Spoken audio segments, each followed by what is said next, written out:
Welcome, Richard, to this conversation about co-creating the third attractor. And as always, I only have one standard question. Do you know the term, the I third do. attractor? I do. And Following can you give us a Daniel little Schmachten. little explanation from, yeah, how you would put it? Yeah, as I understand it from kind of interpolating from Daniel Schmachtenberger. First, thank you for having me. I'm really happy that we connected Yes, me and that you too. invited me here, and the timing is perfect.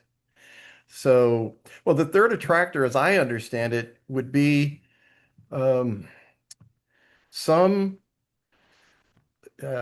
I guess, a worldview, a set of protocols, operational systems for a culture, a society, for humankind to live based on universal principles, cooperation, collaboration. To me, would be love as a kind of a foundational element that actually would be like an architecture that would be underlying. I look at it as divine love Hmm. as an actual architecture as opposed to a feeling or a sentiment. So if there is an underlying sacred spiritual design that is already here but invisible in a sense, it's non-material, then to me, the third attractor would be being coming in alignment with that sacred design, Yeah, discovering how that underlying spiritual sacred design then relates to systems and structures that humanity uses to live, to take care of business, to run an economy, politics, governance, culture, how we interact with nature in relation to the same principle of design manifesting in nature. So be yeah, integrating this sacred design principle that manifests within nature and then manifests within humankind, and then together creating that new energy that is not an invention. So a third attractor is not something we have to invent. It's something to rediscover. yeah, So I don't know if that yeah. makes That's any very sense. beautiful. No, no, that resonates a lot. And what I grapple with, and I'm curious how you see this, is the question you are saying it's not created, it's revealing itself, it's kind of Yeah. open Yes. up and it's there already. And at the same time I feel in myself, and there is also a co-creation, like it's also like in a non-dual embrace of reality. It's not separate from our own liberated intention and our co-creation, our, like I'm talking a liberated human being that is connected to that Mm, force, that life force that has created the universe. So mm, I always find it very fascinating to contemplate this subtle thing of, yes, it's revealed, and yes, we are co-creating. Is that something you can relate to, or is I it do. just there and has to be revealed? So something I've been looking into is uh, since in my book I follow a lineage and I share within the Western religious tradition. So I identify the Sermon on the Mount as a kind of a seminal communication about the nature of reality. And that is Mm, that it's both transcendent and immanent. So it's both transcendent in a sense that there's a pre-existing sacred design prior to physical creation, but it's also in a sense, as in many indigenous peoples talk about the Father Sky as in a sense impregnating Mother Earth, but not as a domination. So there's the father archetype and the mother archetype, but they're in communion. So you are relating a transcendent principle beyond space and time with its impregnated, imminent spiritual awareness, then coming into matter. And that then becomes the emergent co creation that then mhm. set off the universe, you know, a long time ago. And then we're interacting in two levels. So there's this transcendent level that I believe is an ordered pattern. So that's the father the masculine archetype. And then there's the mother, the Earth Mother, in communion in a relationship.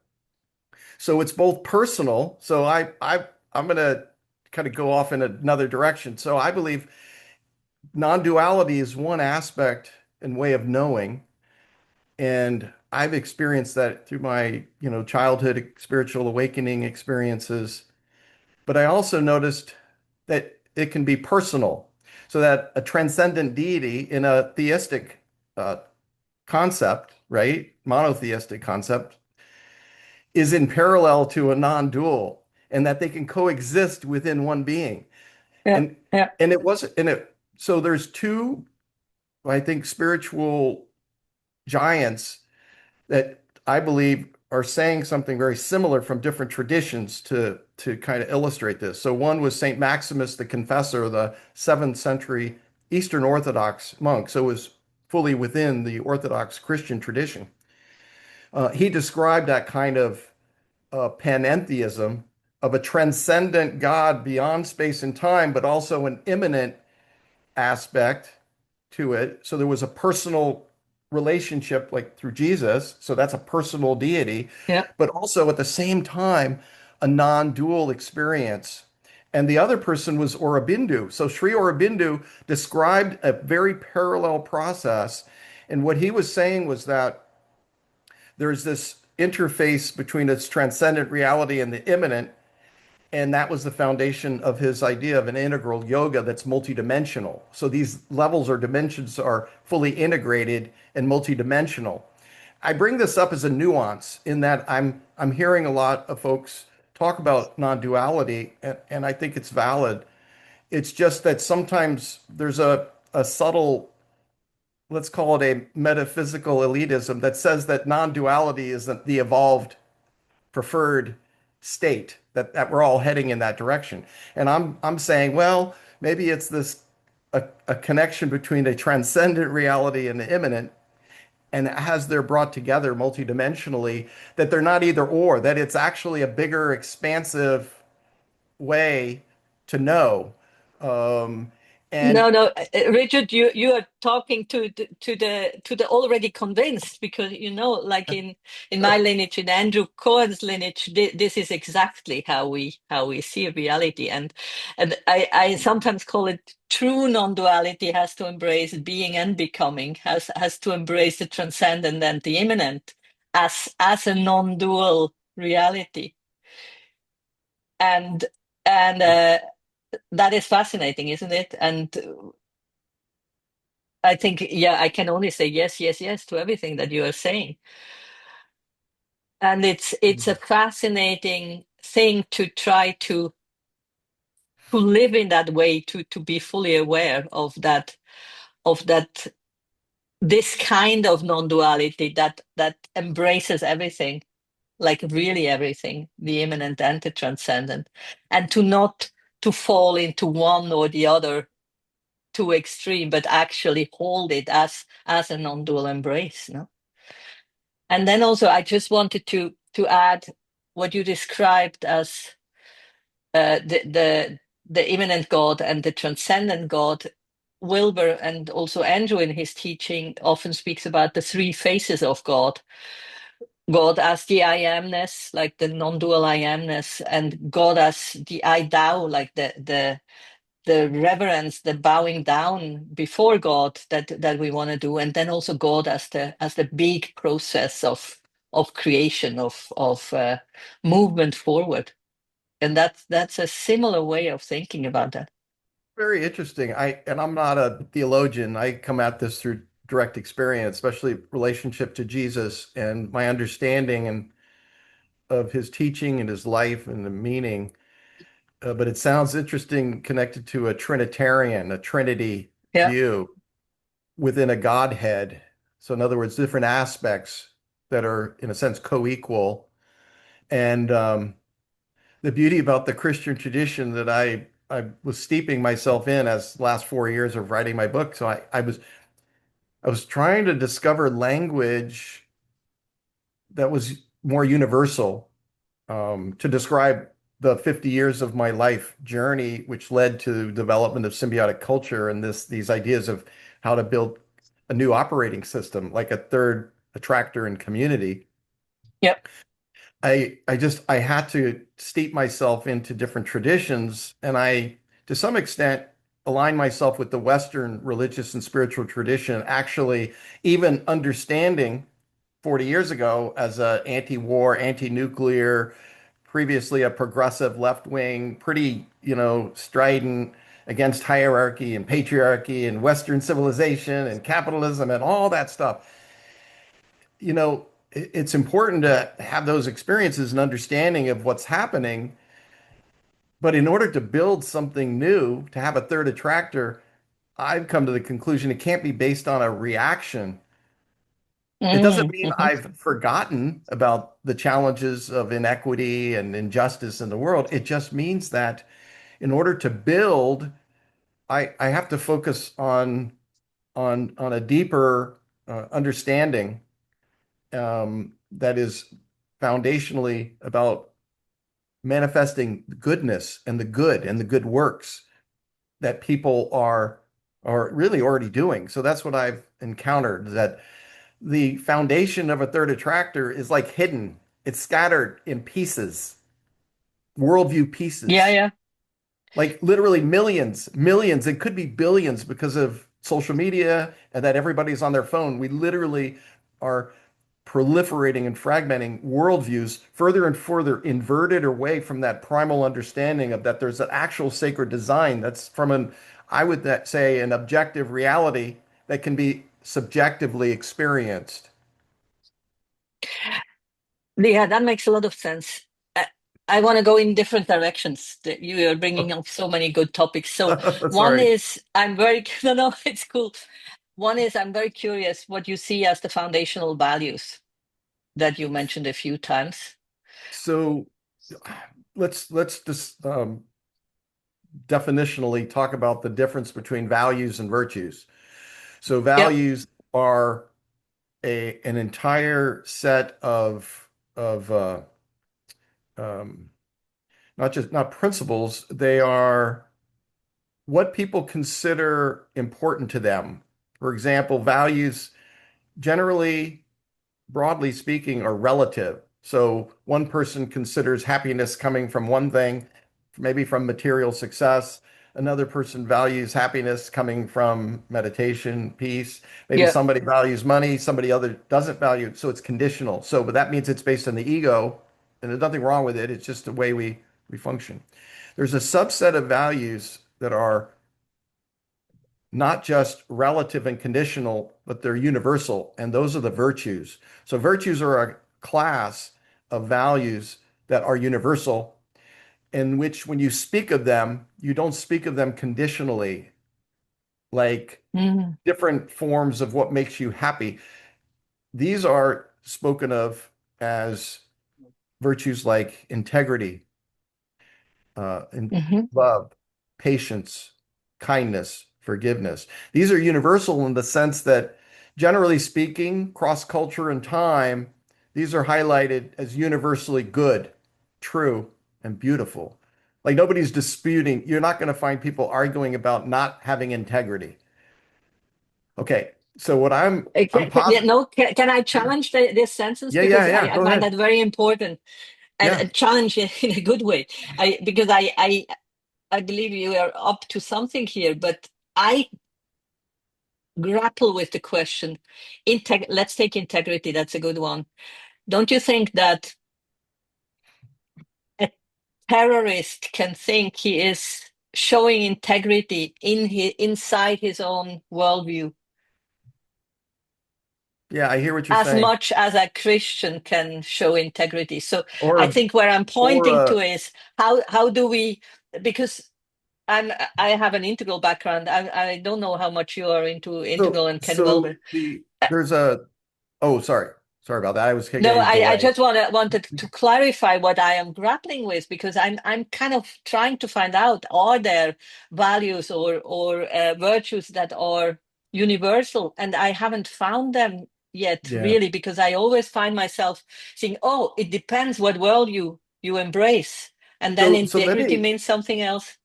yeah, I hear you. So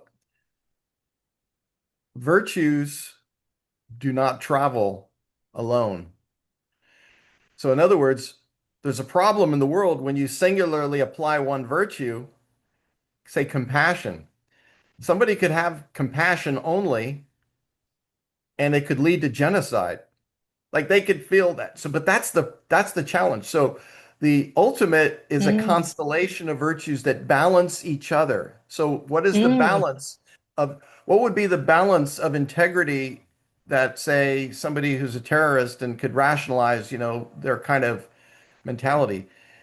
The fail-safe for that is, well, if they don't have love, if they don't have, you know, patience and kindness to others, so that's not going to go together. Now you could say, well, they could have patience, kindness, and love to their fellow terrorists yeah. inside their cell, say. Inside that tribe there. Yeah. Yep. But the definition of love that I'm sharing through Jesus is a divine love that is ever expansive. That is, it's a kind of love that is, it's not a feeling, it's a relation, it's related to a relational God. That is, Hmm. that everything is connected to everything else. So in other words, in that worldview, in that relational worldview that comes from a connection to a transcendent reality, when it comes through us and is embodied in us, all these virtues, they go together: integrity, love, kindness, sharing. But it's in this larger context that challenges us to go beyond our tribe. Hmm. So it's not an internal tribal sense of thing. It's universal in the sense that it's a commitment to a broader application to all of humanity and all of life. And I say constellation of virtues means that they have to be practiced all together. So the question is, I think to me, it's an interesting one. And somebody asked Socrates in one of the dialogues, for example, he said the question was essentially, let's say, let's use integrity. Talking to Socrates, can I learn the virtue of integrity? Can I learn that? And Socrates essentially, and I'm not a philosopher, so everybody watching this now, I'm paraphrasing. It was essentially what Socrates says, you can't learn it in a traditional didactic educational process because virtues come from the divine. So Mm, hmm. virtues are like cosmic energies of divine love that actually come through our system, our human being, our system, our body, mind, and spirit. And in a sense, they're taking residence within us as energies. And these energies, to me, and this is my own perspective on it, these energies, these virtuous energies coming through us is what provides order and unifying our own awareness.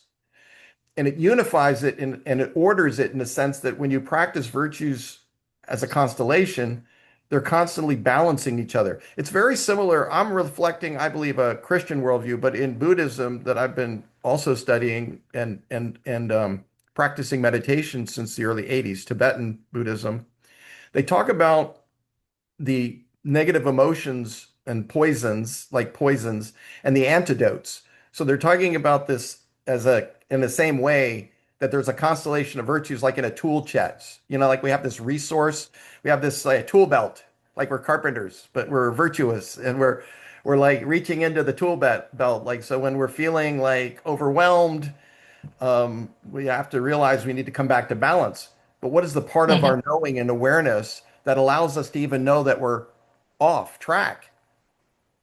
Anyway, what I'm sharing is virtues are important because I would say that virtues are the interface between heaven and earth. It's the Yeah, yeah. practical application of spiritual energy of divine love, and it works through us, and it then could guide us in how we build community. So it's an interface between this, let's call it a shared self, with one eye to the transcendent and one eye to our neighbor, to the other human beings and all life. And that Yeah. that kind of divine flow virtues then are the center, are the core. And the reason I say they're universal is um, it's more experientially. Yes, I've studied like virtue ethics and all of the, the teachings across culture. But on a practical level, in 2006 in Reno, Nevada, in a meeting that we called in one of my more seminal community building experiences that was happening over a period of time between 2003 to 2000 and probably 19. In 2006, we had a community meeting with leaders from across sectors, religious, spiritual, even politicians, business leaders, activists, citizens. And the question is, what is the major problem facing our community, that is Reno, Nevada, and the world in general? And what came up was disunity, the lack of the Hmm. capacity to feel and experience unity in a community situation. So we started a series of dialogues with small group process. So as a result of this meeting, and it was on Valentine's Day in 2006, the theme was take your love higher, from eros, from romantic love, take it to the divine love. And what we discovered after a month of processing that first meeting and then subgroups afterwards, we convened one kind of ad hoc committee that actually asked the question, what are values and virtues that are in common, not only between religious organizations, but like civic groups, like a city, a corporation, like Hmm. Hmm. in there, we were working with NV Energy. It was this huge Nevada-based energy producer. NV Energy had its own vision statement. Well, what are their values and virtues? What are Yeah. the values and virtues of civic groups? So we went across the board and we identified 100 values, we called them at the time. And then we figured, well, then we had to look at patterns. Well, how are they related? And then we had to digest them further and further. We ended up with 35 values that we now realize they were actually virtues. And we organized them in 5 categories. So the categories were love, integrity, courage, service, and respect. Those are the five Mm. main values, and each of them have subsidiary values, which now, when you look at them, they're actually virtues. That is, we did our own experiential community collective intelligence effort where we crowdsourced this understanding and wisdom from all the sectors. And generally, there was universal agreement, at least in that um, uh, urban Western setting, for these virtues as being important, and they're different in their, it's a different than, say, the value of material success versus the value of being in solitude. Those are relative. They're dependent on people's proclivity. So one last thing is that this process that we went through in 2006 was related to a parallel movement that, if you would like, we can talk more about it, which is the Sarvodaya movement in Sri Lanka that provided like, it's kind of like my guiding light for actual real movements that have been going still. It's been going more than 65 years. At the time, which was I learned about it in the 90s. I was learning about that movement, which was a Buddhist based movement. And Dr. A.T. Adiadatna, who founded that movement, the virtues that they used to guide the community network building were the Buddha's 4 sublime abodes. And when you look at this, they sound like they're in Sanskrit, but if you look at what they are, compassion, loving kindness, equanimity, and empathetic or sympathetic joy, like joy in the joy of others. Those are the Hmm. 4 primary virtues. Those are virtues. They're not values, they're virtues that they 100% gain agreement across their culture and their society. Those virtues then are they're like they're like protocols, operational protocols that they integrate fully with the community network building, like building irrigation channels to grow food, building preschools, banks. So the practical aspect. So they've fully integrated these virtues in human development and unifying their community.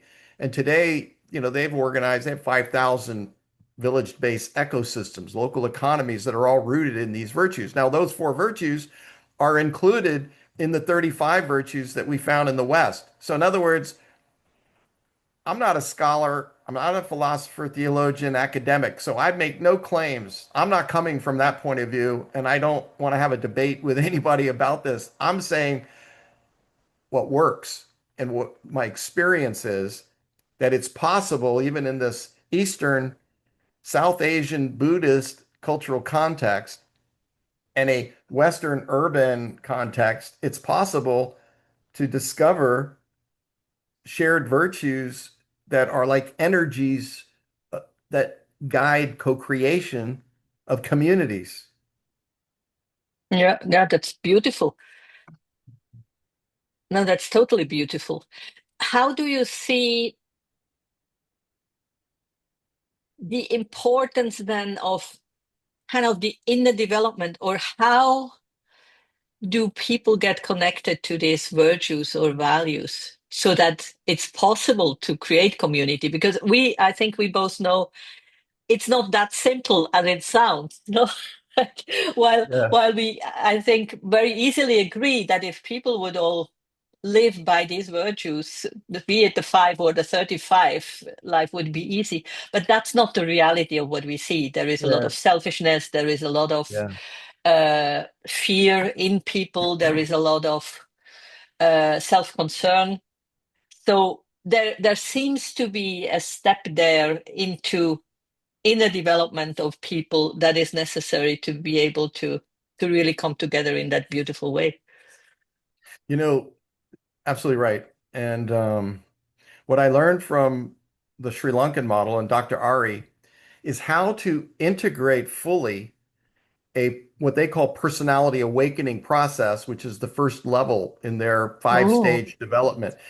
But that is not something that's done separately, as if you go to a meditation retreat where you're just focusing on your individual quote unquote separate self, and then all of a sudden you're waiting until you get a little better and feel a little more, less fear, more happiness, goodness, peace, tranquility, whatever it is, and then all of a sudden you do the community. No, they're fully integrated. It's an expectation that as you're dealing with the material conditions, building a community, economy, local governance, that you're applying these virtues in action in real time.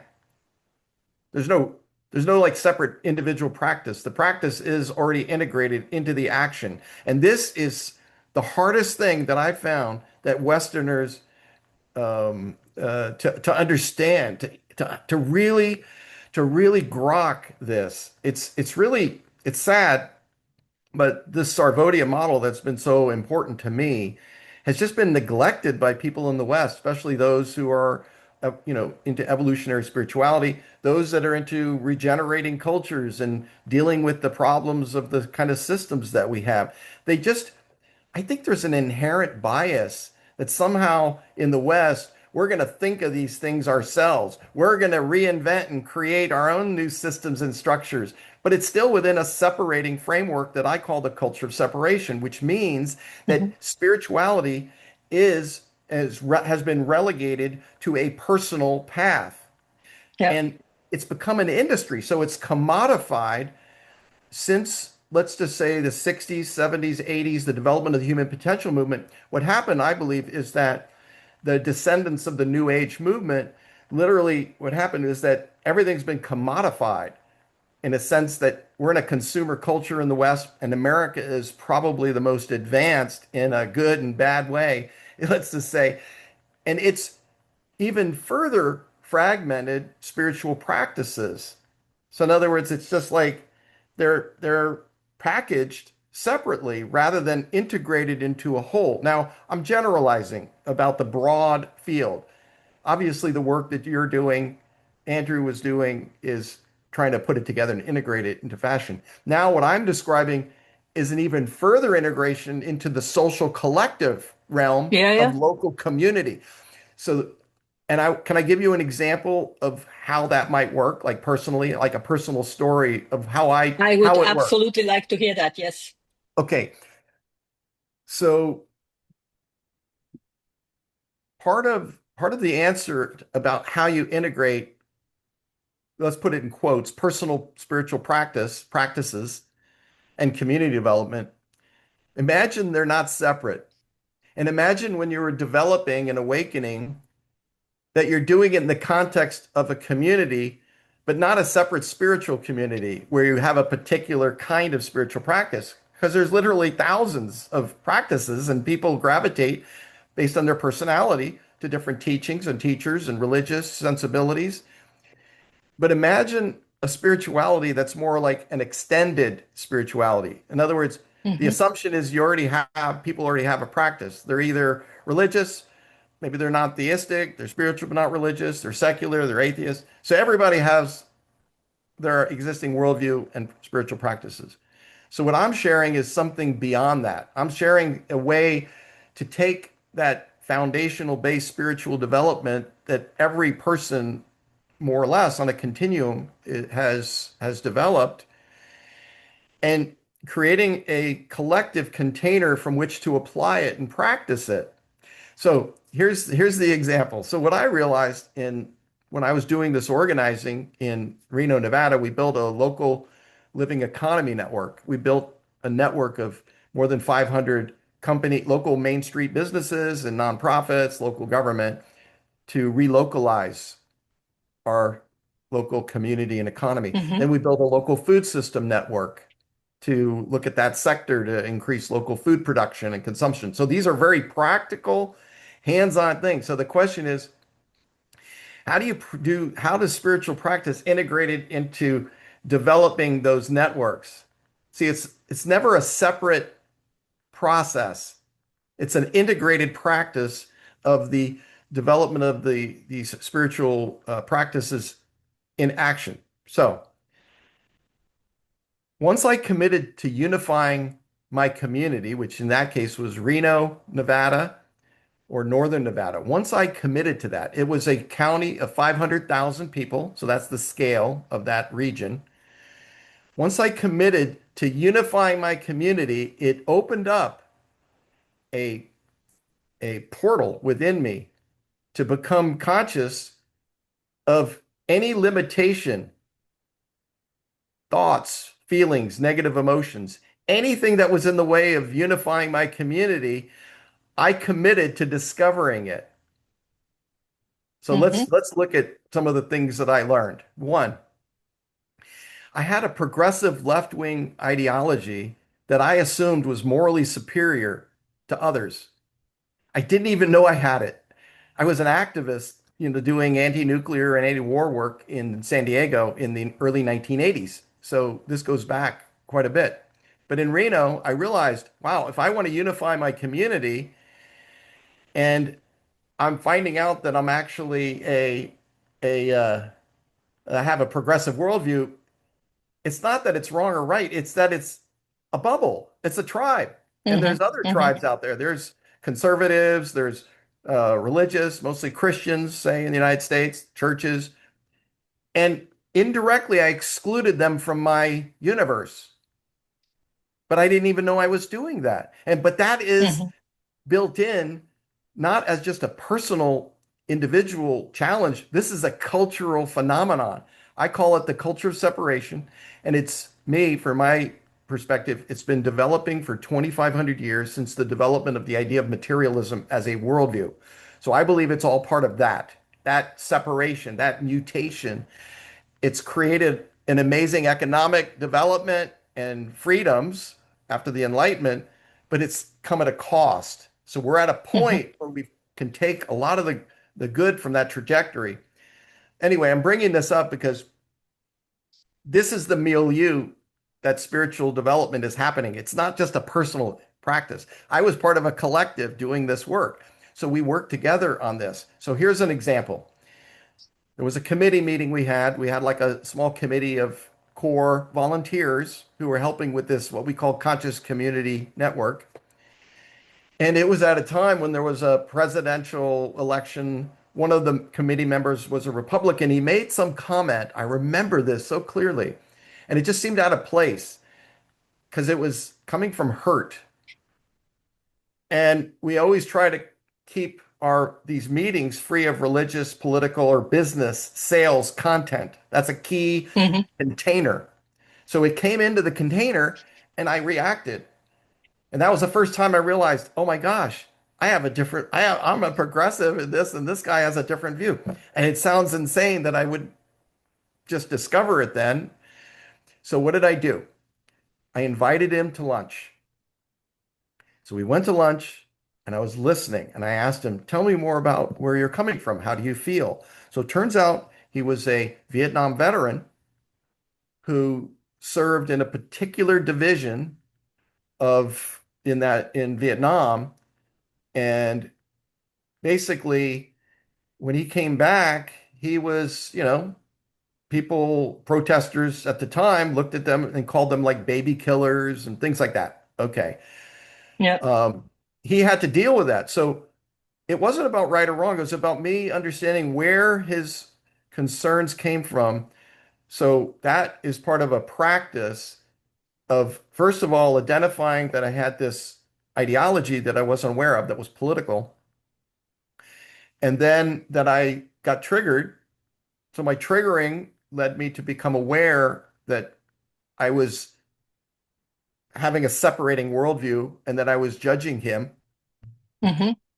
And since I wanted to unify the community and he's part of the community, I had to overcome that myself, but it wasn't an intellectual process. It wasn't like having a conversation about ideas. It was literally me understanding where he's coming from and why he feels that way and connecting heart to heart. So I reestablished the heart connection, and that set me on a journey to learn more about the worldview that I had was inculcated in me since childhood that I wasn't aware of. And I didn't reject it, but I just expanded it. Yeah, That's one yeah. example. That's an example of how you would do this together in the collective without it being like a separate spiritual group. Even though it's a spiritual process that people are doing, it's not identified as something that's like a spiritual group that's separate from other spiritual groups. Yeah, I totally understand what you are saying, and I'm very much with you that it's all about expanding our worldview out to hold much more perspectives and much more of the complexity of the world, no? Much more of the different Yeah. experiences, the different lives that are being lived. What I'm curious about is how do you then, in the midst of this expanding worldview, still make value judgments in the sense, I believe personally, that there are better and worse decisions somebody can make, better and worse uh, ways of living, ways of acting. So there is a danger in taking all these different perspectives and saying, yeah, he does this because of his background, she does this because of her background. And in the end, everything gets flat. So I'm curious if you have any sense of how then to still be able to hold the higher and lower values in yourself or in the community, because that's, I think, is needed to actually create a better world. No, I agree. In that case that I gave, um, there was no there was no belief that he had. He wasn't promoting any policies or whatever Yeah, that were worse than good. It wasn't on that level. This was more of my own yeah. personal development, overcoming myself or the limitations of myself and my belief system. It really didn't have anything to do with him. So what it was a precondition for building a new kind of culture. And in that new Eh, culture, the assumptions are that that every human being has dignity, that there's an mhm, assumption, and you could say, from my perspective, that dignity comes from a connection to a transcendent reality. So the image, like the image of God, like a reflection of that. And because of that, I was able to have an experience that showed and reconnected me in relation to him as we build a new culture. So in other words, I understand. I understand that fully. But my question is more when we go kind of on a theoretical level. If you meet a hardcore Christian that has the strong belief that only Christians can live a good life, can live a valuable life, can be saved by Jesus or whatever it is, like, and that is true for Christian, for any other religion. yeah, So what I try to figure out is how would that work in yeah. It's in a in, great, in it's a, this. this is the question. And Yes. Danielle, I'd love to, what was the term somebody used? I think it wasn't like challenge, like a provocation. I love that word, a Yeah. provocation. So a provocation Hmm. to what you said was, let's expand what you just said, that scenario, across all the tribes. Yeah. So for example, that exists, that phenomenon that you just described of people feeling superiority, like moral Yeah. superiority. It's happening in the regenerative community culture movement. These are non-religious. These are people that maybe are, and I consider myself part of that movement, but they're maybe spiritual but not religious, but they have certain Hmm. ideas about regenerative community that are following a lineage of thought, of ideas. Hmm. But those thoughts and ideas then could come across as morally superior. In other words, as Yeah. the correct way, and therefore they can get into the same head and heart space of the case you said. And I can give you Exactly. hundreds of cases, and the answer to this quandary, there is an answer to it, and it's the simplest thing because it's not a theoretical answer, it's practical. The practical answer to what you said is those people have a right to be any way they want, as long as they're not interfering or oppressing other people. But as individuals, they're not going to be involved in building a symbiotic culture. So my concern isn't for them. My concern is for the people that are capable of actually stepping up in their local communities and building a new parallel culture, economy. Okay. Now So I in other see where words, you're pointing. Yep. the preconception of the what I'm expressing to you isn't just a context of trying to reform the system, like a belief that we can make political, economic, and structural change. I absolutely believe that that's pointless today. It's pointless. It's so endemic, the corporate political oligarchies in each country and nation and globally. It's like a machine-like civilization that's focusing on technocratic, bureaucratic, financial, economic growth and development, devoid of spiritual foundation. It doesn't Hmm. mean it's lost. It just means that the strategy that I've come across over the last 40 years is not trying to like fight the system in that traditional way from its own cultural vantage point because the system is so amazingly adroit at absorbing everything. Like, take sustainability. Like, that was like a big deal, being Hmm. sustainable. But what happens is the system then starts to compromise the concept by incorporating it into institutions and corporations and in government. So then they take a concept and then they end up, in a sense, not actually leading to sustainability. They lead to performance, virtue signaling that Yeah. they're Yeah. doing. Yeah. Yeah. Sustainability departments. Okay, so since sustainability has gone off and basically doesn't mean anything, regeneration is the current buzzword, but that's happening as well. So it's being absorbed in the system. So those approaches are still trying to reform and that's the assumption. I'm talking about another strategy which has to do with what's called the building a parallel polis. So it's a conscious strategy to build a parallel culture, economy, and local governance. But the key is you can't do that in isolation from the existing system, the existing Main Street Yeah. businesses, local charities, local government. You have to create a very robust model that is not only independent in its culture, not captured by religious or political ideologies at all, but interdependent with the existing mainstream economy. Mm. Yeah. Yeah. And to do So how that, do you do that? Talk us through how do we do that? Well, let me give you a concrete example from history Yeah. that I think was, I've given you Sarvodia, but I'm going to share a story briefly. I'll help me to be brief. No, no, no. It's all good. It's How very much time interesting. do we have in this recording? We are open.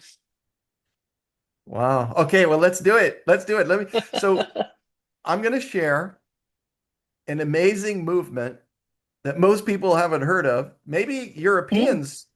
Europeans and Eastern Europeans probably would have heard of it. It's called the Charter 77 movement within Czechoslovakia under communist rule in 77. Oh, Now, yep, I'm going to bring this up, but remember this is in the context of what I call my own like lineage, what I've seen as exemplar movements to build parallel societies.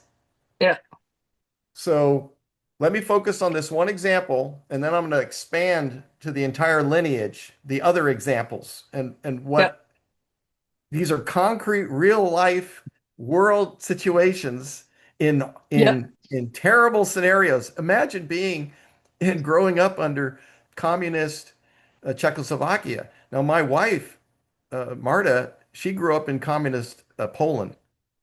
So Mm. I've heard stories of like what that reality is like. We cannot even imagine what that's like. Mhm. But what it's kind of like would be, and it's really to us, we have individual freedom in the West. So it's hard to imagine a scenario like that, like this communist rule. It was brutal. So you can be killed for your thoughts and your actions. Basically, you're not allowed to practice your, your Catholicism, your Mhm. religion. And further, if you're like a small business owner, you'd have like a sign over your business about, like workers of the world unite and stuff like that. Like stuff that everybody knows is like it's a fantasy. Yeah, It's yeah. like it's what Václav Havel, who was one of the organizers of that movement, he called it living the lie in a totalizing system that captured all of your consciousness. So it's a cultural, economic, and political phenomenon where you're absorbed in this system that is the definition of oppression. Like, think of the what the Soviet Union did since its creation. How many people died, like because of that system? So anyway, the question is, well, think about it. If we're challenged today into figuring out how to deal with our insane parties, the Democrats and Republicans and the extremists in both that have captured them, if we're like thinking to ourselves, what are we going to do? Because we're like in a culture war in the US Mhm. between Mhm. these left and right wing forces that are like duking it out, and the people, are like collateral damage. And yet we don't know any better. We don't know how to solve these problems outside of that straitjacket of this political capture. So think about it. I'm saying that there is an approach that has been tried, and it's even a worse situation than what we face on some Mhm. level. Physically, Mhm. brutality, repression. So Vaclav Benda and Vaclav Havel, two friends, were Vaclav Havel was a writer. Vaclav Benda actually was Catholic, and he was developing within the movement called Catholic personalism, where they say we're made in the image of God, and therefore every human deserves the dignity. So equality, rights, individual freedom, all those stem from this connection to a transcendent God. So they mix these kind of foundationally religious concept from within the church with political, social, cultural, economic ideas. And they developed a movement called Charter 77. And they did not use political struggle, like protesting. You're going to protest against the Soviet communists with tanks and Nope. bullets. Okay, no, you're not going to. So, what are they going to do? So, what they ended up doing is developing this concept called the parallel polis. And the parallel polis was to make real a new counterculture movement that had social, had spiritual, religious, spiritual, social, cultural, economic, and political governance applications. But they just did Wow. it more invisibly, not so much in secret, but invisibly in that they're not reacting against the system. They're not, Yeah. not critiquing it because they didn't have a choice. But what they did was they created a parallel movement that took the form of independent media. So they needed a Hmm. way to share the new culture through independent media that wasn't controlled by the state. Hmm. They started having mutual aid, bartering, local economy. So they started sharing economically, like economic connections. So they built local economy networks. Can I ask you, did they first create a strategy for it, or was it emerging naturally in these I think different it's areas? both. I think it was both. Yeah, it was both. There was Yeah. a framework. There was first a framework paper that was kind of Yeah. like a white paper, if you will, but a framework Yeah. Yeah. idea. Yeah. And that led to emergent organization. So certainly.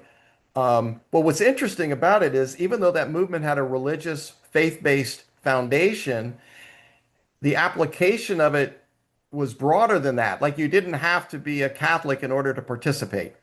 Like it Yeah. wasn't for and and and I'm applying the same model in the develop community development that I'm sharing in my book from a more Western pluralistic context where there's fealty to the idea of a transcendent reality as the foundational metaphysic,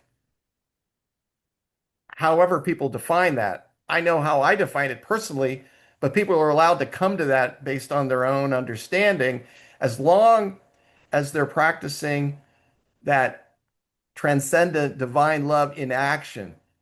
So it's very Hmm. pragmatic. It has nothing to Hmm. do with a belief or arguing Hmm. about politics or religion or whose beliefs are better.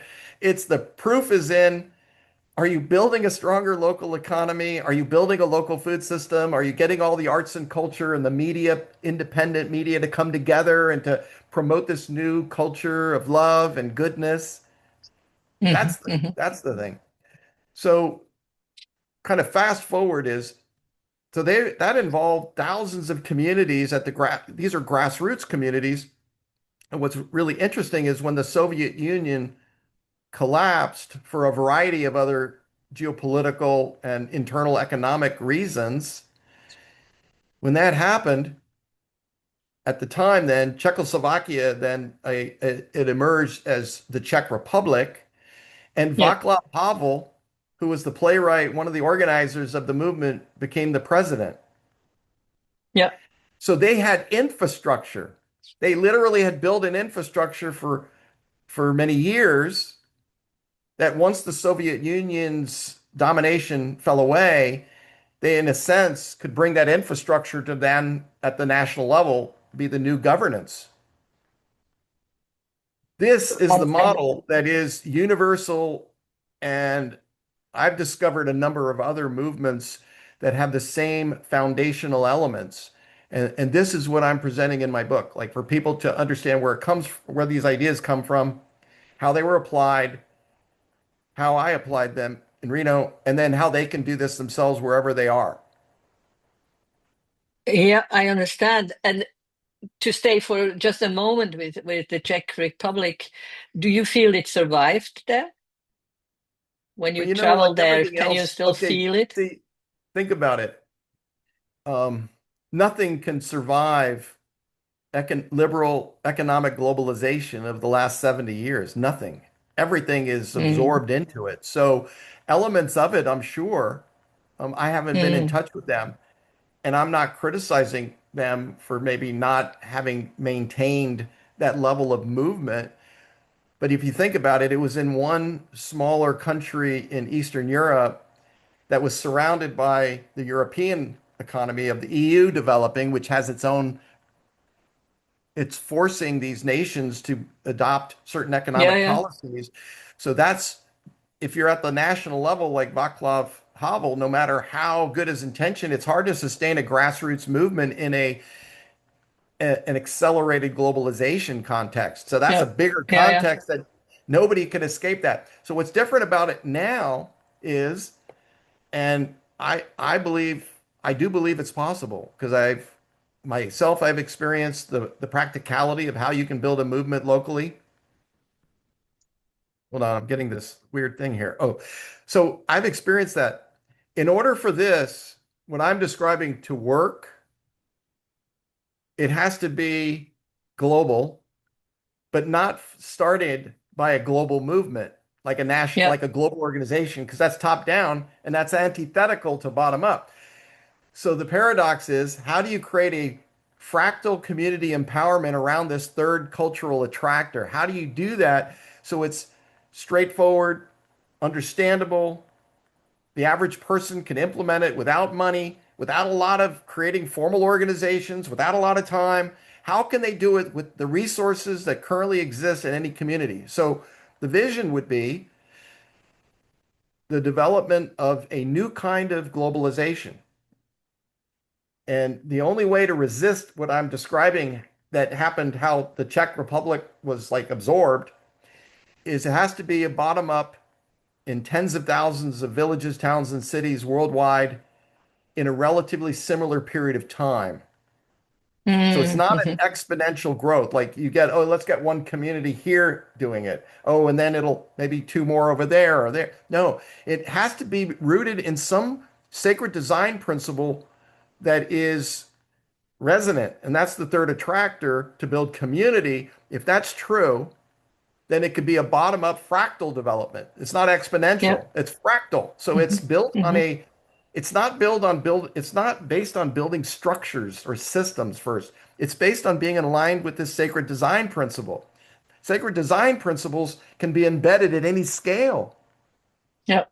And they can happen rapidly. So the model that I'm sharing that I learned and that I've seen in these other examples, if there's a totalizing system, which we do have a totalizing system today globally, it's totalizing that it materialism, consumerism, Yeah.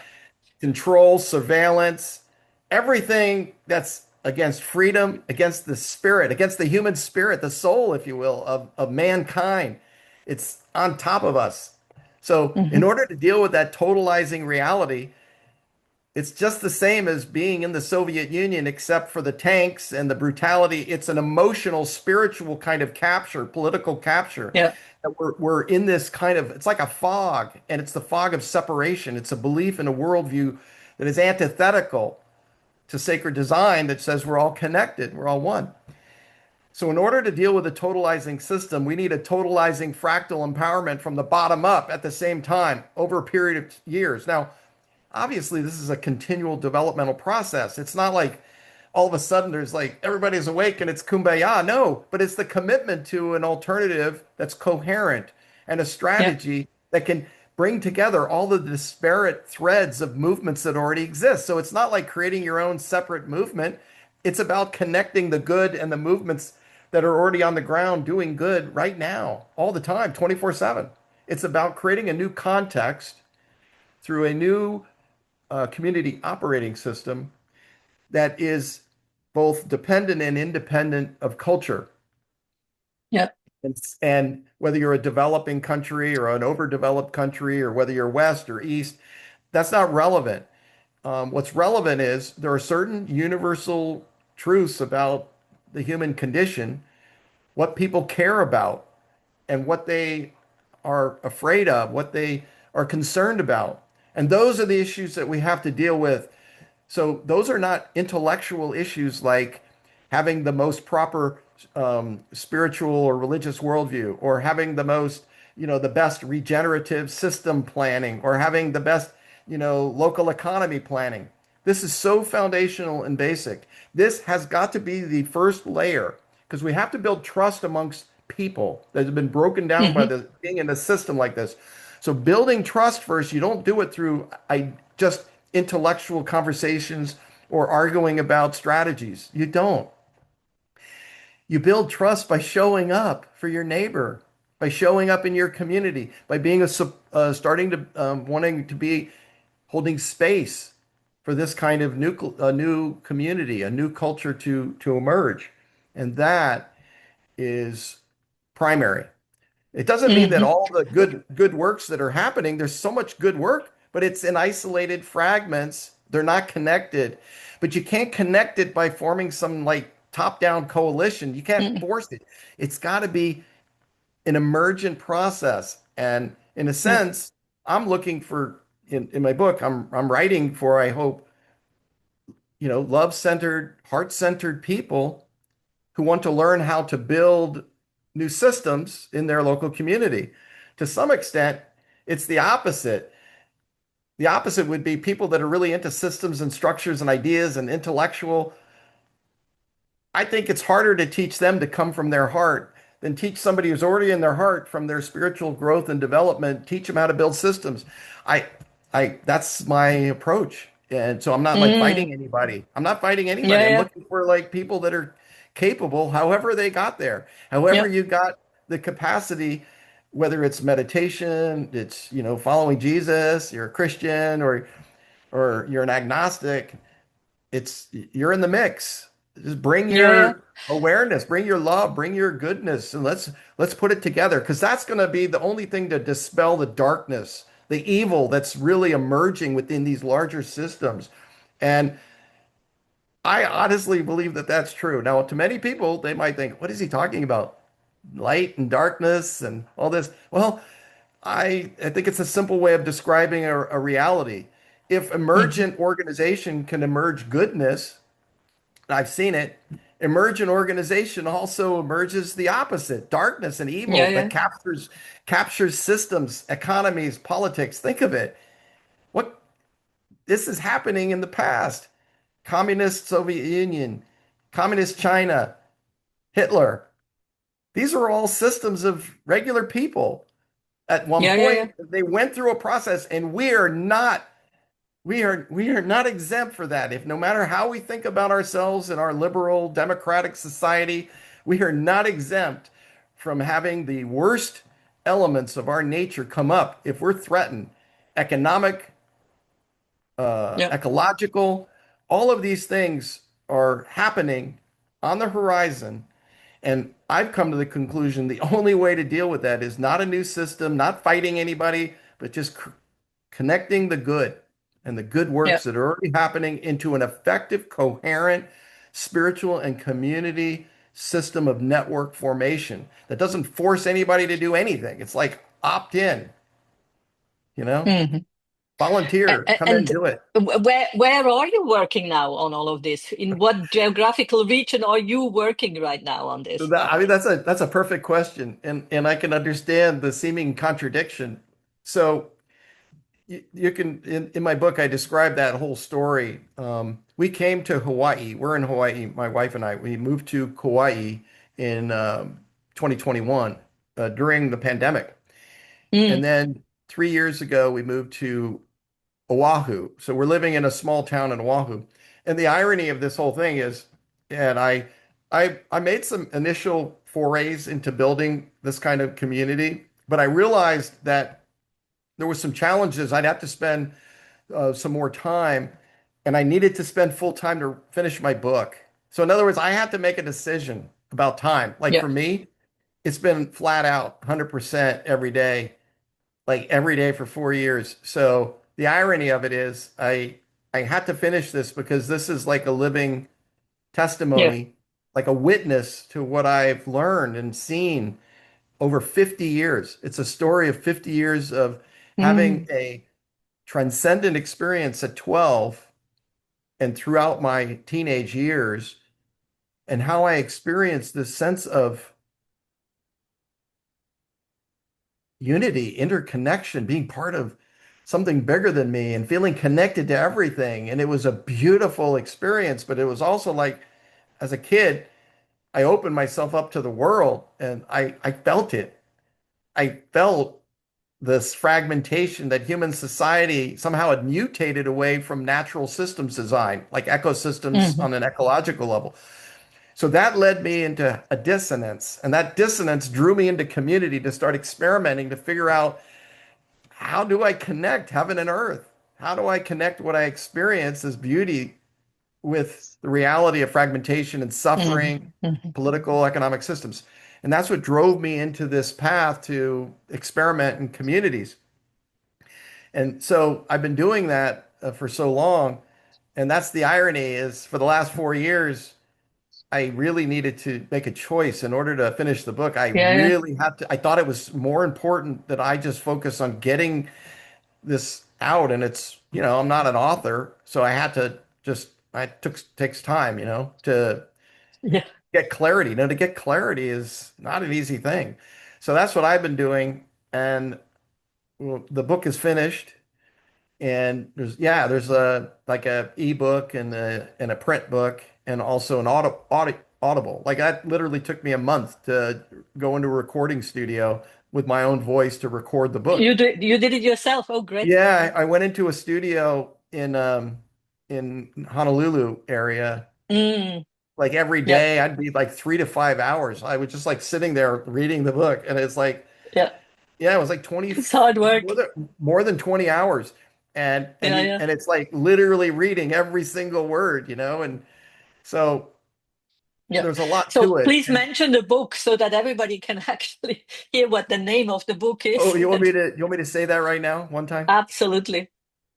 So the title is Birthing the Symbiotic Age, Yeah. and the subtitle is An Ancient Blueprint to Unite Humanity. Mm, And right now, um, you want me to share a little bit about how it developed? Because this is related to what I've been doing for the last 4 years and not building communities directly, like why I'm not building communities directly. So, I about 2 years ago, I released an older version on Substack. So I started releasing it as a weekly digital series on Substack. yeah. Yeah. And that's how I got going. I didn't have any idea about Substack at the time. So I started engaging people and organizations and communities. So it's been 2 years. I launched it 2 years ago. And the book has itself co-evolved as I Mm, meet people and leaders like yourself and others, and they're interacting and give me feedback, comments. They send me emails. I have Zoom meetings. So this was happening. Hundreds and hundreds of people and organizations, national, global meetings, all these movements. And it was in this process that I began to see what the challenges were, yeah. that the people who are trying to build a new community, a new culture, a new civilization, to identify, well, what would that foundation of a third attractor be? The people that are Yeah. working on those threads, I began to encounter them virtually. What would you say are the biggest challenges? That's an aspect that would be like if you had to say from the feedback you got the five biggest challenges that people face. Well, What are they? the number one is to me, it's obvious, but it's invisible. So in a culture of separation, fragmentation of reality, like how we organize Yeah. social, cultural, economic, political life, media, military, everything, every aspect of culture production is from a materialistic, fragmented worldview. And we are swimming in it like fish in water, but that we don't know Yeah. we're like fish. We don't even know that there's water. So we, as people who want to and are doing good and are building movements already on the ground, aren't aware of the debilitating impact on our efforts. So Yeah. operating in isolation from other efforts is the number one challenge. And so I'm going to come back to that. If is it okay? I'm going to continue. Yeah. Yep. So I want to share what I learned. So what I learned is it validated that that's a challenge. So for example, there's a network of communities that are involved in regenerative communities. So it's a global regenerative community network, like 26 cities, I think, around the world. So they have chapters like efforts where there's chapters of people who are in line with regenerative culture and economy. And one of the challenges that I heard from one of their leaders was that because of how they've created their messaging and branding of who they obviously then are a subset of the overall mainstream community that they're part Hmm. of. Hmm. And that Hmm. created the challenge that It's hard to build bridges if you're not trying to build bridges as part of your method. If you're just promoting Hmm. your own services and ideas, it's an attractive model. You're trying to attract people to your organization. But by doing that, unwittingly, you're competing with every other organization doing that. So you're on a battlefield of competition. Hmm. Hmm. And it's very natural. That is how nature is like that in a sense of opportunistic population, species. You got to survive. So you go out and you got to get resources. So organizations, even ones that are promoting a new world, are having to follow that same paradigm that is a worldview that separates us. There's no escape from it. There's literally no escape. You cannot escape it in the traditional way. You cannot Yeah, yeah, use old paradigms of organizational theory that came from the 19th, 20th centuries and think that somehow you're going to introduce a new kind of a new idea, but it's in the old skin of the old types of organizations that are silo based. Even networks of organizations are in what I call network silos. yeah, yeah, That is a phenomenon that I believe is at the root of the challenge. It's because, first of all, people many don't know it's even a problem because it's something endemic. It's invisible. It's the human condition. It's been happening for thousands of years. So people say, well, that's just the way it is. That's the challenge. And those that realize that it's a problem don't have like a way to overcome it because it's a yeah, massive system problem. The main challenge is the global system is so complex, global, national, state, regional, local, into the personal level. It's so complex. All the problems, all the reasons that the system is currently having it's unstable is that these problems, these challenges like ecological, damaging the ecology, extractive economic structures, polarization culturally, ideological, political alignment. All of these things are connected. And yet, organizations are adopting an old paradigm of silo-based structures that can't meet the complexity of this whole entire civilizational scale. It can't. yeah, Impossible. yeah. You can't solve a problem one problem at a time. The challenge is we have to actually find a principle to solve every problem simultaneously at every scale in a moment. And it sounds crazy. It sounds impossible, but it's not. It's not. If you really get to the bottom of where this all comes from and how it's emerging over time and look for Mm, patterns and principles, it's not. What it requires is a new kind of bridging network centric structures. So it doesn't mean we don't need organization. It just means we need network centric structures that are able to connect broad siloed existing organizations into a field of collective intelligence where everybody has access to all the knowledge and wisdom and resources so they can actually start solving complex problems, but now with a new complex network centric community based structure. But there's another challenge. If you build a network centric structure, the ego and Western mind of that loves building systems and structures but has no idea what the spirit is, what is spiritual reality, like the interior life. They're focusing on systems and structures. Without the spiritual grounding, yeah, even a new network centric structure will become a separate silo and start competing with others. And it yeah. can't escape that way. There's no escape that way. So this is the question I've been asking literally for 40 years. How do you build new network-centric structures to build bridges across silos, which are a problem today, without the new network-centric structure itself becoming a silo in a culture of separation? It sounds Yep. like I think about it now. I like science fiction, and there are a lot of science fiction like geeks, people that are really love the technical and the So this was the one question that I've been literally preoccupied with for 40 years. It's like geeking out on something so, for most people, it's irrelevant. It's they don't even know it's there. It's invisible. But I've been experiencing it. I put myself in. I literally immersed myself in this reality on not just a spiritual level, practicing spiritual and religious traditions right now, primarily Christianity, but just in the real world of practical action. But Yeah, yeah, no ideas they don't mean anything. Ideas, systems, and structures are important. But ultimately, if they're disconnected from the way the world actually is, how people actually function, how they are inside, if you can't anchor your ideas, your theories, your plans into the real life of human beings in a yeah, natural, organic way, you're just going to be imposing more stuff on them. You're going to be trying to convert them. You're going to be trying to, get them to join your group. And that's not the way. The way is to show up for them. That's the way. The way is to show up for them and finding out what their needs are and yeah, joining into the real life of your neighbor with love.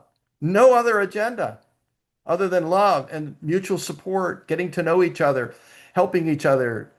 And I know a lot of people who are into like the regenerative community movement. And I remember I posted something on LinkedIn. I wrote uh, a mini essay from a book chapter on revillaging communities and yeah. neighborhoods.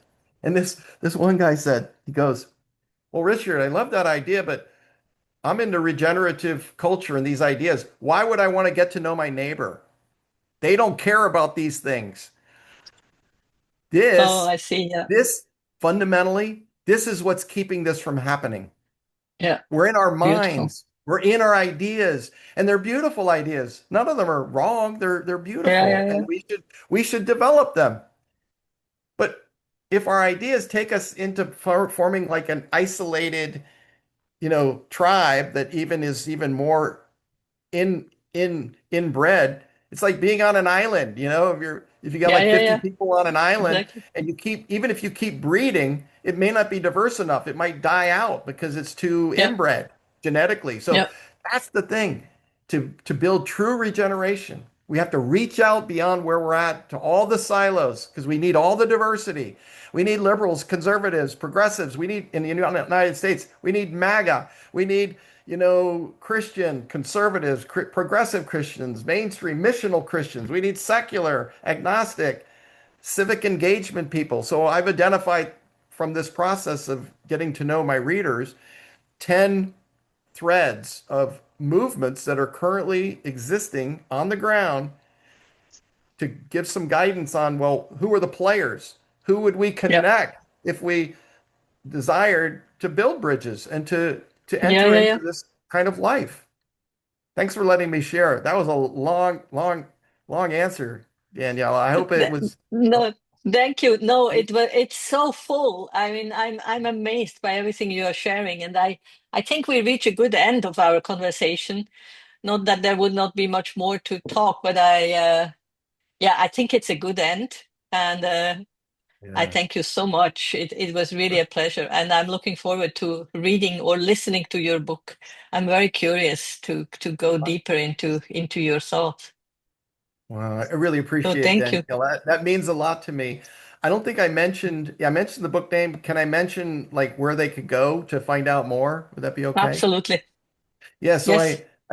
I've had my full name, richardflyer.com, and I've never had used it, but that's the domain. If you go Okay. to my name, Richard Flyer, that's with a Y.com, it'll take you to the Substack site where you can find out more about this.